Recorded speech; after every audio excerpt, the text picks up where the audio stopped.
Hello, hello, hello, and welcome to today's Pep Talk. Today is Tuesday. Yeah, today is Tuesday.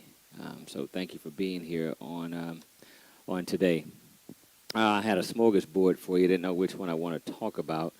So I don't know. Let's just talk about accurate thinking today. How about that? Let's talk about some accurate thinking. I was going to talk about 7 steps to goal setting, which is very important. We'll talk about that on Thursday.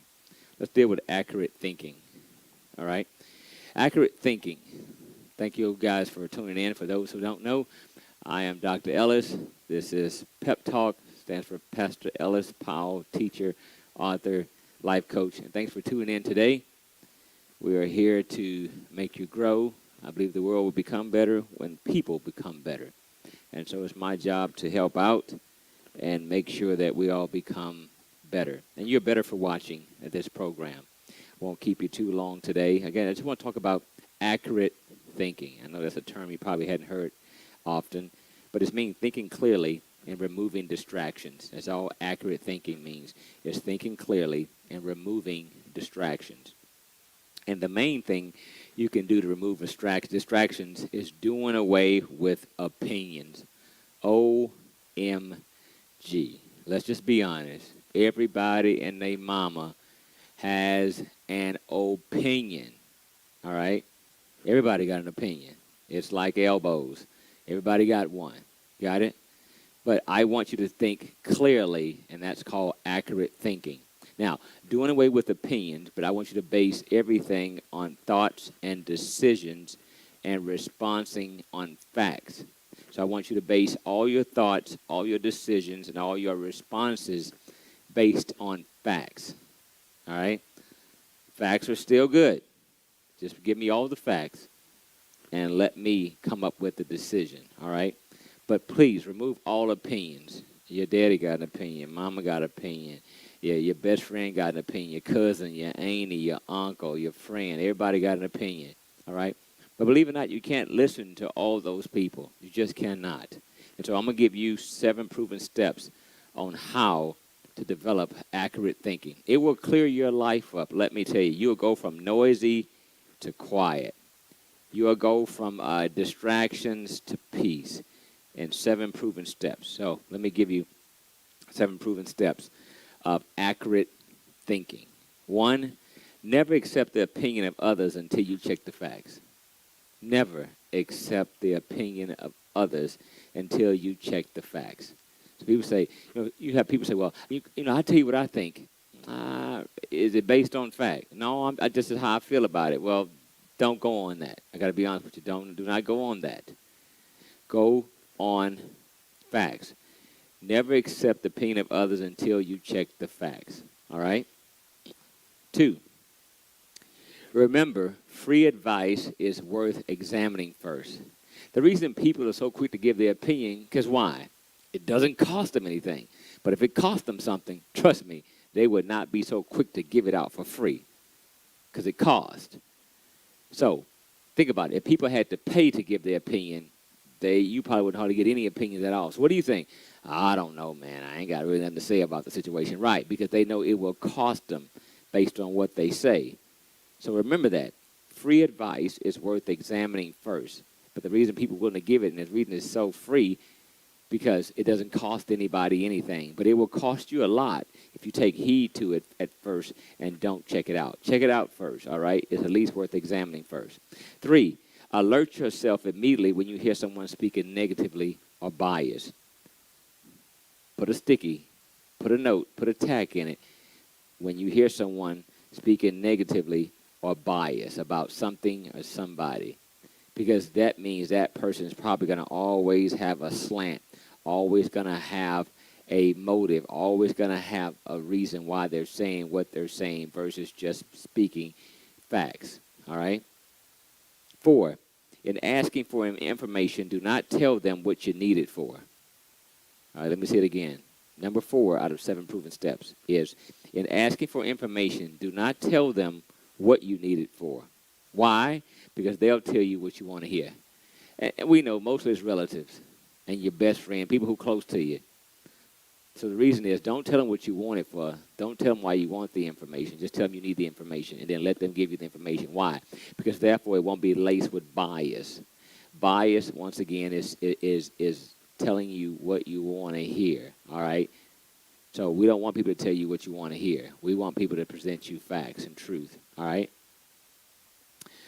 5 and 7 proven steps of accurate thinking. 5 is anything that exists can be proven in the universe. Anything that exists can be proven in the universe. Anything that exists can be proven. All right? So you can find the right information that can prove whatever you're looking for, whatever you're seeking, whatever you're trying to do. There is information out there that already exists. 6, one of the great miracles of this nature can be sensed of what is false or true, and that's called discernment. One of the great miracles of this nature can be sensed, what I call the sixth sense.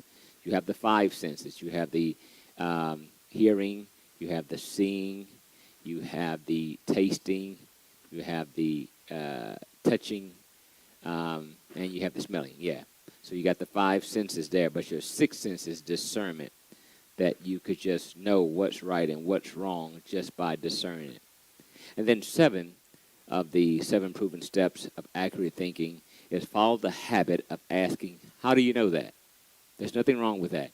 You know what I think? I think you should do this. I think that's the right thing to do. Well, how do you know? Because why? You're looking to base your decision on facts. How do you know? It's okay for people to say what they think, but hopefully they can back it up with, this is how I know it. This is how I know it's to be true. This is how I know it's to be a fact. All right? Now, I want to make sure I indicate this warning here. Study your own emotions, and you may see this is your only handicap. If you look back over your life, this might be the only thing that's been tripping you up. Why? You continue to listen to what? Other people's opinion. And I'm saying I need you to be focused on accurate thinking and remove the distractions of other people telling you what you ought to do if it's not based on facts. Now, take all the information you can from other folks who can give you information based on facts. Hear me and hear me well. I'm not saying give it to other people's opinion, but the advice you'll get from wise people, the wise people will always give you the reason why. They'll give you the facts, and the facts is exactly what you need, all right? The reason you want to ignore all people's opinion, because why? There are certain people who've already tried, tested, and proven that whatever they're recommending you is the right way to do it, all right? The more successful a person is, the less wild opinions he has about anything or anyone. I'll say that again. The more successful a person is, the less wild opinions he has about anything or anyone. The more successful they are, the less wild opinions they'll have about anything or anyone. Now I want to talk about 2 reasoning. One is inductive reasoning. And that is you work on a guess on a hypothesis. That's called inductive, I-N-D-U-C-T-I-V-E, inductive reasoning. You're working on a guess or an hypothesis. I want you to move away from being inductive reasoning and move to a place called deductive. Deductive reasoning is that you have the facts. I want you to base your decisions, base your reason why you're doing what you're doing based on facts. That's called deductive reasoning.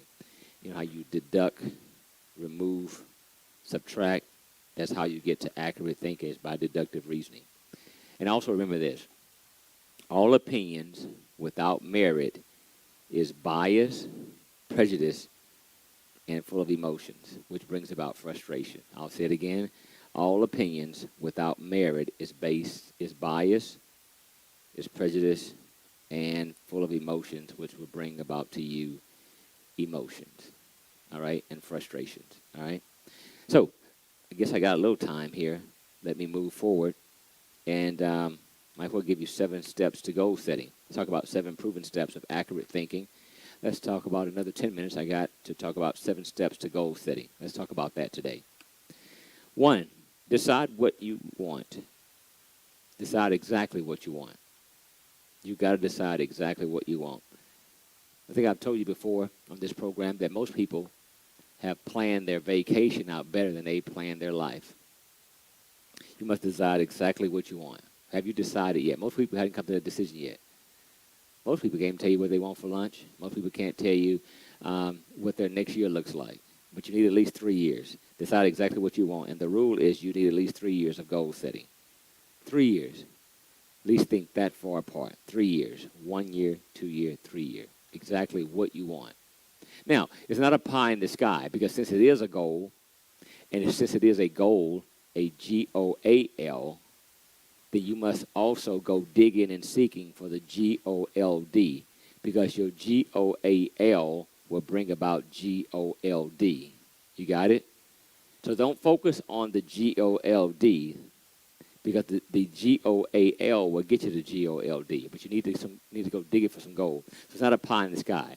I want a 4-bedroom home. Okay, let's say that. Well, if that's the goal, then what are you going to do to bring about that? It's not rubbing up on a genie, up on a lamp, and just making 3 wishes. It doesn't work like that. If you're really serious, then if that's exactly what you want, then you got to be willing to go after it no matter what. All right? So you got to set at least 3 years of goals. Be in business, career. What does that look like? What does that look like? Are you still at your current job 3 years from now? If not, where are you? Where do you want to be? It's very important. Family. If you're single, you're going to be married. Any kids? What does it look like 3 years from now? Self-development. Are you reading a book once a month? Are you taking classes? Are you back in school? Are you taking a trade? What are you doing? Self-development. All right? So you got to have a goal. That's number 1. 2, you got to write it down. Make it specific and set a deadline. You want to achieve whatever that goal is by this time. And what this does at the end of the day, it tells your subconscious and your superconscious to work together. It tells your subconscious. Now, your subconscious is not your conscious. So if I want to raise my hand, I raise my hand. I'm using my conscious. My subconscious is my deep thoughts. That's why it's called sub, like a submarine. It's your deep thoughts, the things that you have penetrated through the conscious, and now it's subconscious. Those things I naturally do, those are habits that have been now put into my subconscious. All right? Now, your superconscious at the end of the day is that God thing, is that sixth sense. It's that Holy Spirit, if you will. All right? The all-knowing, the all-being. Want the subconscious and superconscious to work together. All right? Now, you need at least to program a date. And that's why you got to give it a time. I want to be graduated by this time. I want to have the house by this time. I want to be married by this time. I want to go on vacation by this time. I want to, whatever that achievement may be, by this time. Why? Because once you program a date, watch this, once you program that date in your mind, then it's called the law of acceleration. The law of acceleration is when you start towards your goal and your goal starts to move toward you.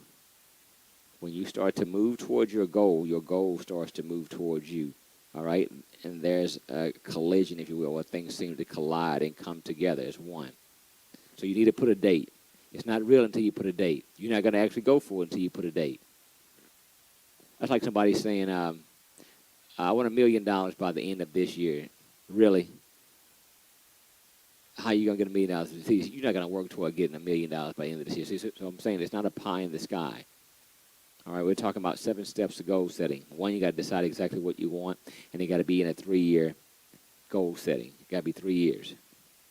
2, you got to write everything down, make it specific, and set a deadline on it. James chapter 4, verse 8 says, draw near to God, and God will draw near to you. You draw near to him, he'll draw near to you. Hebrews 11:6 says that it's impossible to please God without faith. Those who come to God must know that he is a great rewarder to those who diligently seek him. Diligently seek him, which means constant effort and persistent.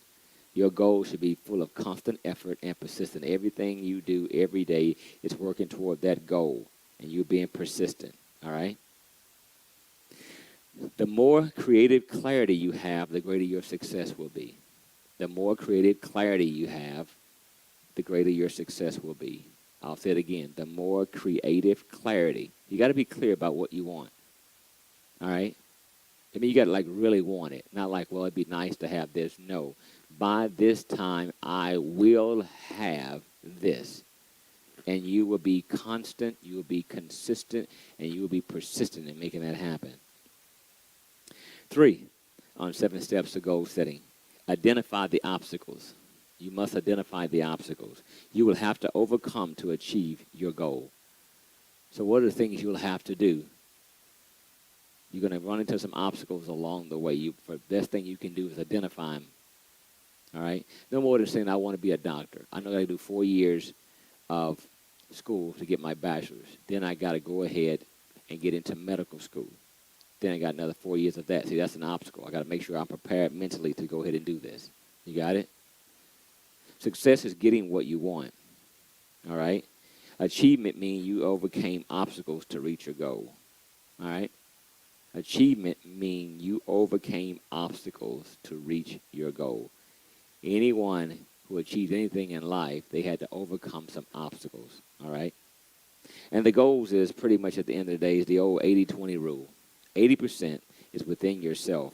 Those are your biggest obstacles. It's going to be within yourself, which means it will require you need more self-discipline. 20% is external. So let me say this again. 80% of your obstacles will be you.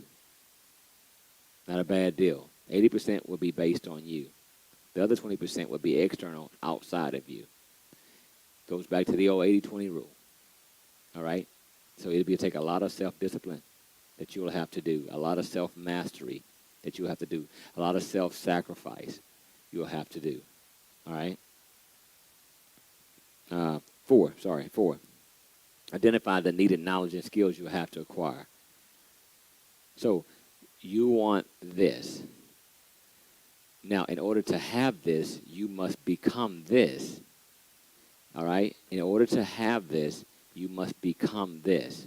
Remember, I tell you all the time, those who've been watching me and following me for a minute on PepTalk, you can have more because you can become more. You can have more because you can become more. So becoming more is the product of you having more. You got it? So you got to identify the knowledge and the skills you'll have to acquire along the way, because you're going to have to sacrifice. You're going to have to become better. You can't get more without becoming more. It's like the people who win the lottery. Yes, okay, they got lucky, won, had a winning ticket and got a lot of money, but they hadn't become wealthy-minded. They just got a lot of money all at once. So if they don't take the time to acquire the skills, listen to what I'm saying, to acquire the skills and knowledge of what it means and what it takes to handle that type of money, they'll lose it. And that's why roughly, I think, 85%, I think, maybe even higher than that, of people who win the lottery go, what? B-R-O-K-E, broke. Why? Because they did acquire the knowledge and the skills that it takes to handle millions of dollars. All right? They just didn't. So they lost it. So you'll lose your dream.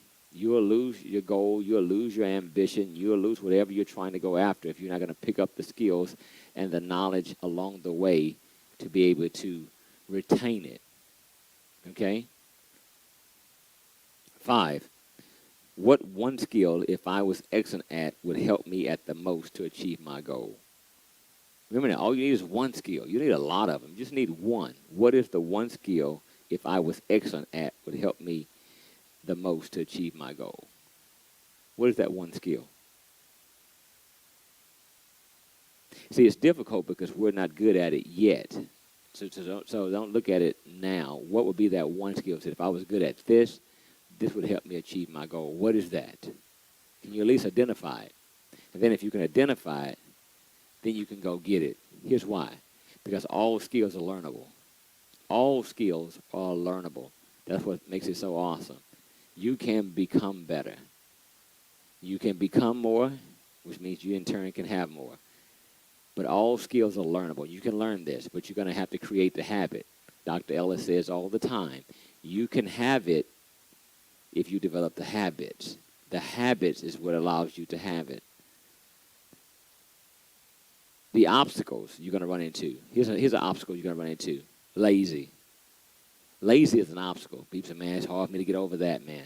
I mean, I got going a couple of days, and then I got back, lazy. I couldn't seem to cross that obstacle again. I told you 80% of the obstacles will be just you. 20% will be external, but 80% of it is you. Laziness is an obstacle. Being afraid.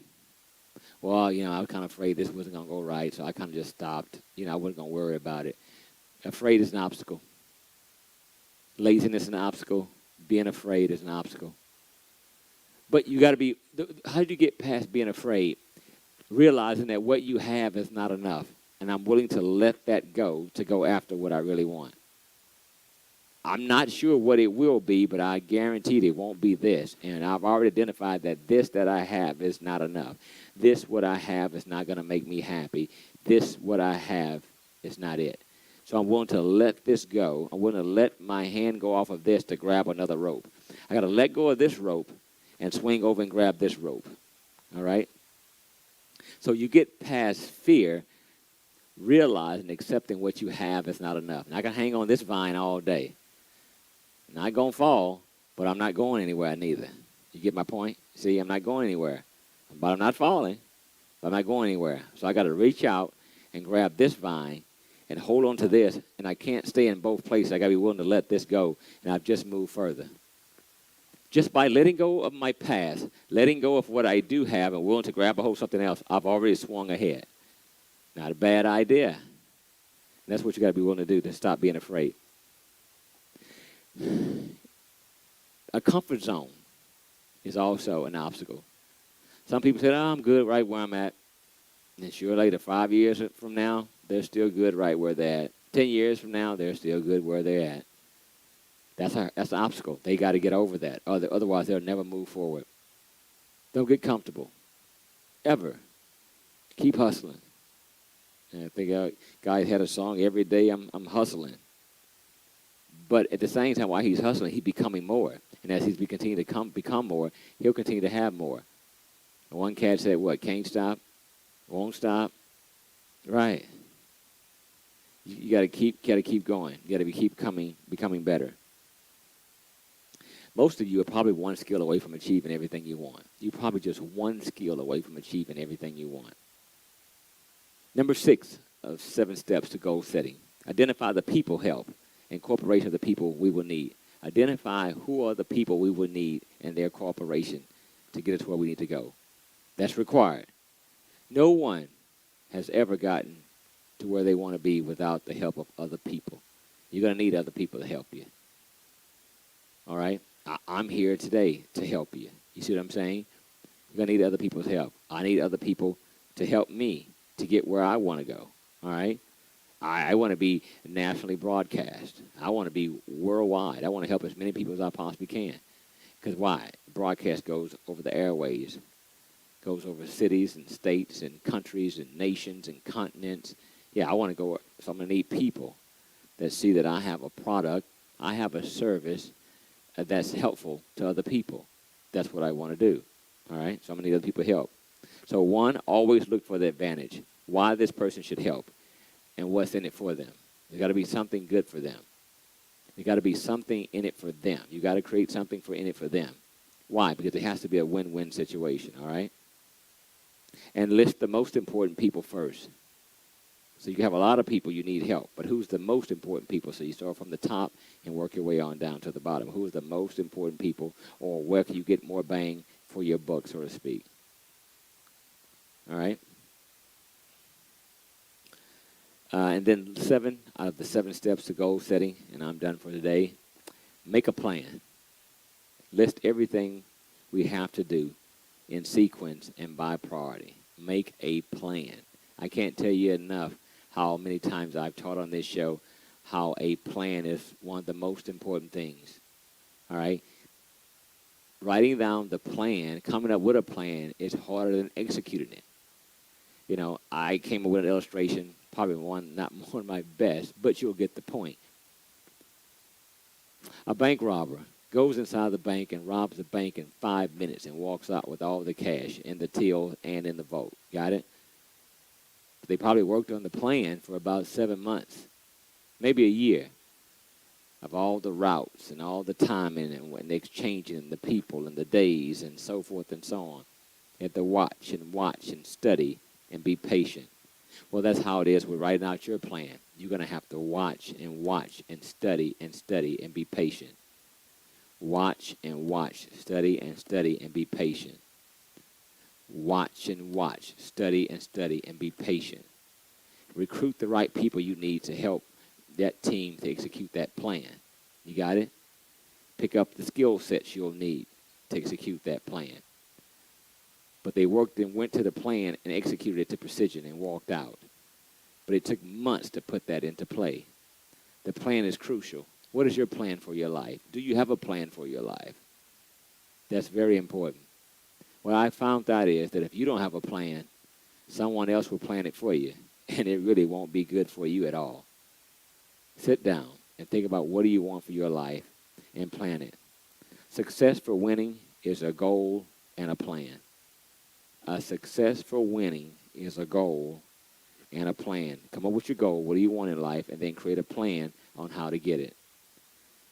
People will accomplish 10 times as much just simply having a goal and a plan.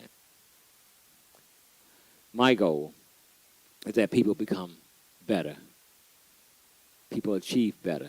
People do better. People will have better. And that people will expect better. What's my plan? Pep Talk. Every Tuesday, every Thursday at high noon, where we eat lunch and learn. We feed the stomach, and esoterically, we feed the mind, which is the stomach. We continue to grow. We continue to get better. And that's what I call funding the mental. I think it's all fundamental. It's all basics. There's nothing new under the sun. So, hey, I hope you had time today. I've given you 7 proven steps of accurate thinking. I've also given you 7 steps to goal setting. So, hope you have a wonderful and blessed day today. Enjoy. I'm Dr. Ellis. Thank you for your time, your session today with me, coaching you through these steps. Have a wonderful and blessed day, and God bless.